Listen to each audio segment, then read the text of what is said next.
Şübhəsiz ki, bu dəyişikliklər hamısı təsir göstərir bazara. Bu həm siyasi, iqtisadi, qlobal hadisələr hamısı ola bilər. İlk öncə əlbəttə ki, burada mərkəzi bankların qərarlarıdır.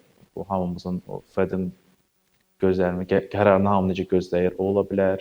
Bu inflyasiya dərəcəsi ola bilər. Bu regional hardasa bir konfliktlər də bunlar hamısı da təsir göstərə bilər. Necə buna hazır olmaq olar? Bu belə əsas suallardan biri budur və burada demək olar ki, sadəcə həm fundamental, həm də texniki analizin belə kombinasiyası olmalıdır birlikdə. Bir növ mən məsləhət görərdim ki, treyderlara iqtisadi bir təqvim yaratsınlar və orada bilsinlər ki, nə vaxt nə gözlənilir. Bu seçkilər də ola bilər.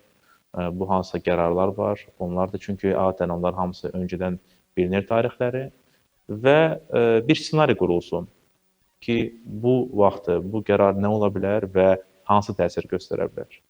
Ssenarilər həm pozitiv, həm də neqativ hər ikisi olmalıdır. Çünki neqativ olsa sizin məsəl üçün əməliyyatınıza qarşı, yəni belə deyək, riskləri azaltmaq demək olar. Orada hedginglər və ya stop loss dəyişmək və s.